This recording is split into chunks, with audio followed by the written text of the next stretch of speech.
Olá, pessoal. Então, continuando os comentários aí das nossas questões de economia intertemporal, tá?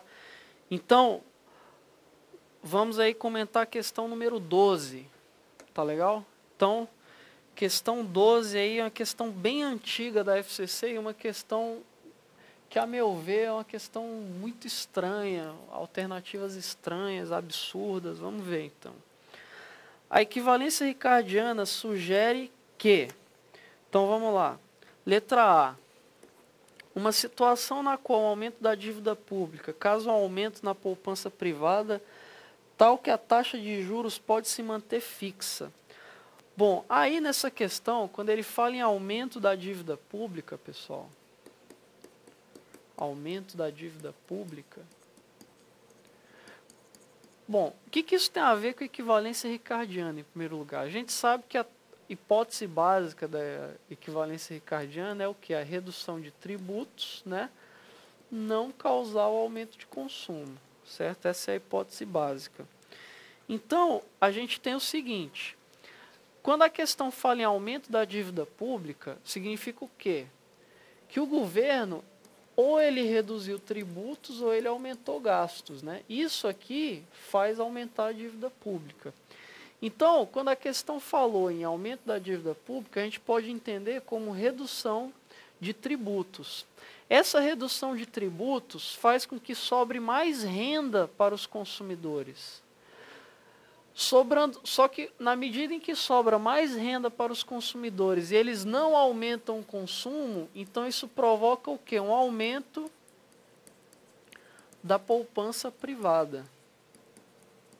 Tá? Então a gente tem o aumento da dívida pública, a gente entende como sendo redução de tributos. Essa redução de tributos, segundo a hipótese da equivalência ricardiana, não aumenta o consumo das famílias. Ou seja, se reduzir o tributo e as famílias não aumentaram o consumo, então a poupança privada aumenta. É justamente o que está aí na letra A, uma situação, a equivalência ricardiana sugere uma situação na qual o aumento da dívida pública causa um aumento na poupança privada, tal que a taxa de juros pode se manter fixa. Você vai falar, pô, e essa tal de taxa de juros aí, o que ela está fazendo? A taxa de juros, pessoal, em toda a análise da equivalência ricardiana, a gente considera como ela sendo constante. Taxa de juros constante. Aliás, taxa de juros, inflação, tá, a nível de preços, a gente considera também constante na análise da equivalência ricardiana. Então, a letra A é a correta dessa questão, tá? Aí, as outras alternativas, nós temos aí algumas coisas meio absurdas, tá? Fica até difícil de comentar. A letra B, a dívida pública gera riqueza líquida. E, portanto, impostos e dívidas são equivalentes. Letra C, a dívida pública é equivalente à dívida do setor privado, menos os impostos, ou seja, nada a ver, né? A dívida pública é uma coisa, a dívida do setor privado é outra. Na letra B, dizer que a dívida pública vai gerar riqueza líquida também é meio... não tem nada a ver, né? É absurdo. Letra D, impostos e dívida públicas não são equivalentes. Essa letra D aí, pessoal, é o seguinte, a dívida pública proveniente da redução de tributos, então você tem a formação da dívida pública proveniente da redução de tributos, né? Então, ela significa, segundo a equivalência ricardiana, uma redução de tributos no presente significa o quê? Um aumento de tributos no futuro. Então, a gente vê aí que há uma relação de equivalência entre a dívida pública e os impostos futuros.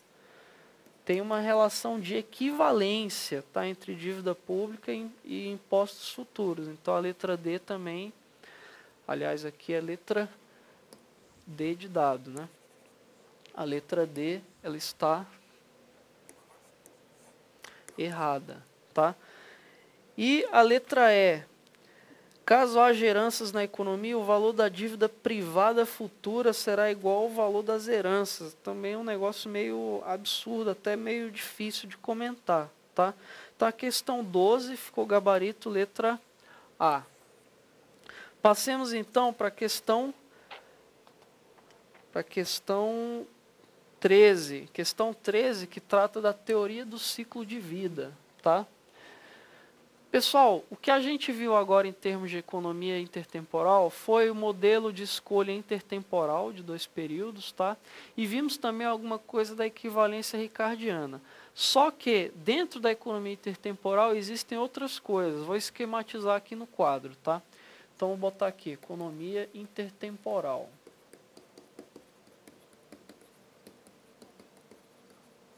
Intertemporal. Então a gente tem o modelo, a equação de restrição intertemporal, né? Restrição intertemporal. A gente chama isso aqui do modelo de Fischer.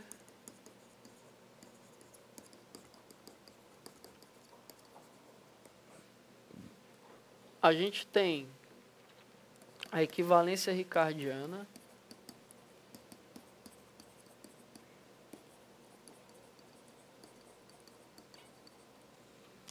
A gente tem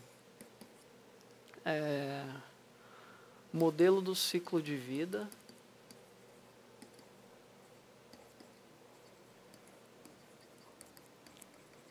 Do Modigliani. E a gente tem o modelo da renda permanente.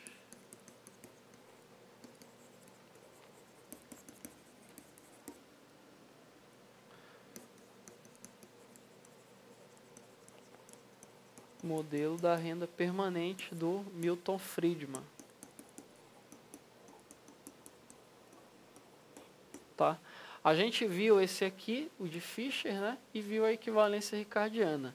Vamos ver esses dois aqui, que são os dois menores. Modelo do ciclo de vida e modelo da renda permanente. Pessoal, qual a ideia do modelo do ciclo de vida, do Modigliani? A ideia é a seguinte, que as pessoas, na hora que elas vão definir o tanto que elas vão gastar no presente, o tanto que elas vão gastar no futuro, elas vão levar em conta uma série de fatores. Fatores esses que que mudam ao longo do tempo. Tá? A ideia é a seguinte, o modelo de ciclo de vida. A pessoa, quando é jovem, ela gasta muito, ela tem um nível de gastos, tá? E ganha muito pouco. Então, a ideia é que quando ela é jovem, ela tem despoupança, ela deve, né? Porque ela não ganha nada, está fazendo estágio e tal, e tem um nível de gastos lá. E esse nível de gastos é maior do que o nível de ganhos. Na fase adulta ocorre o contrário, o nível de ganhos cresce, né? A pessoa passa a receber mais, e ao mesmo tempo o nível de gastos não aumenta tanto, é o que diz a teoria. Tá? Então a fase adulta serve para a pessoa poupar, acumular recursos. E a fase idosa, em que a pessoa volta a não receber mais nada, serve para ela utilizar a poupança que ela gerou na fase adulta. Então o modelo do ciclo de vida, ele segue mais ou menos isso aqui, ó. Aqui é o tempo, tá? A pessoa, ela quer ter um nível de consumo estável ao longo da vida, um nível de consumo crescente, mas estável, né? Aí, aqui, eu vou colocar renda.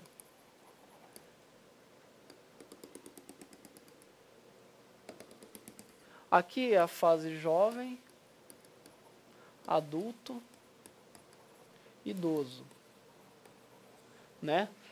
Aí na fase jovem, pessoal, a gente tem, aqui é o consumo, né? Consumo. Então na fase jovem, a gente tem o seguinte, na fase jovem, ele vai ganhar menos do que consome. Essa linha vermelha é a renda. Na fase adulta, ele vai ganhar mais do que consome. Na fase idosa, ele vai ganhar menos do que consome. Ou seja, na fase jovem, ele gera despoupança. Despoupança. Na fase adulta, ele gera poupança, né? E na fase idosa, ele utiliza essa poupança para custear o seu consumo na fase idosa, aqui despoupança de novo, tá?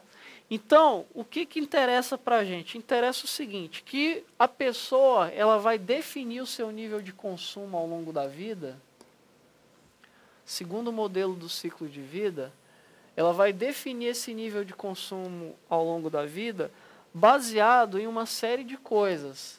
Essas coisas são o seguinte, vou botar aqui, ó, nível de consumo.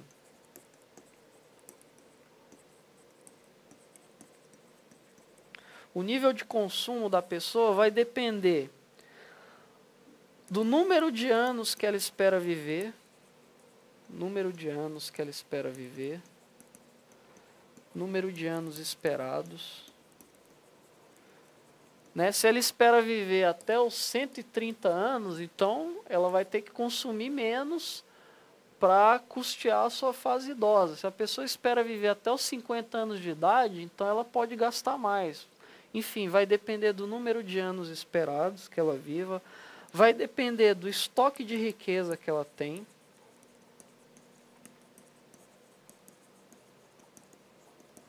Tá? Se é uma pessoa que já começou na vida com muito dinheiro, então isso vai influenciar o consumo dela ao longo da vida, tá? O estoque de riqueza, tá? O número de anos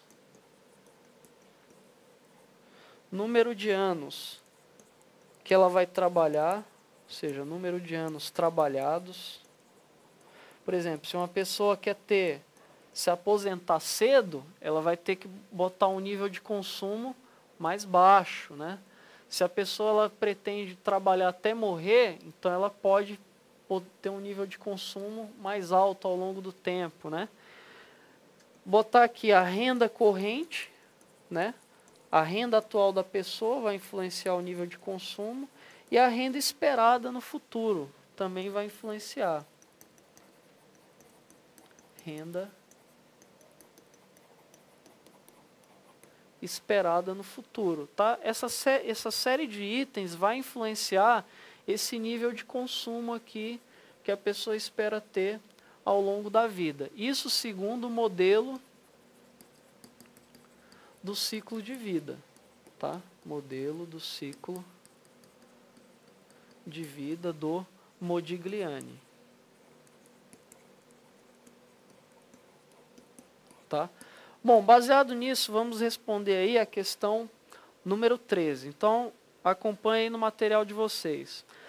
A teoria do ciclo de vida, segundo a teoria do ciclo de vida, as decisões de consumo e poupança dos agentes são balizadas pelos seguintes argumentos.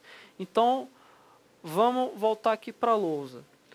Letra A, o número de anos considerado até a aposentadoria. Então, vou botar aqui questão 13, letra A. Número de anos considerados até a aposentadoria, até aí correto. O déficit fiscal, então está errado, né? O déficit fiscal não é levado em conta, tá? Aqui, ó, o modelo ciclo de vida, os fatores estão aqui, tá? O déficit fiscal não é levado em conta. Então, letra A está errado. Letra B, o número de anos considerados até a aposentadoria, o estoque de riqueza e a poupança pública. Então, a poupança pública não é levada em conta, tá? Então, letra B, errada. Letra C, o número de anos considerados até a aposentadoria, o estoque de riqueza e a despoupança pública. Então, a despoupança pública não é levada em conta, tá? Então, a despoupança pública não é levada em conta. Vamos lá, letra D. O número de anos considerados até a aposentadoria, o número de anos de atividade produtiva e a poupança pública. Mais uma vez, poupança pública não é levada em conta. Tá? Letra E. O estoque de riqueza, o número de anos esperado de atividade improdutiva e o número de anos de atividade produtiva, de trabalho. Então, você vê que a letra E está correta. Todos os itens aqui da letra E estão listados aqui como fatores que influenciam o nível de consumo, e se influenciam o nível de consumo, vão influenciar também, obviamente, o nível de poupança, né? Tá? Então, o gabarito da questão 13 é a letra E. Vamos lá, pessoal, vou encerrar essa aula por aqui, tá? Na próxima aula a gente vê o modelo da renda permanente do Milton Friedman e comenta a última questão da nossa lista em relação ao assunto de economia intertemporal. Um abraço, até lá.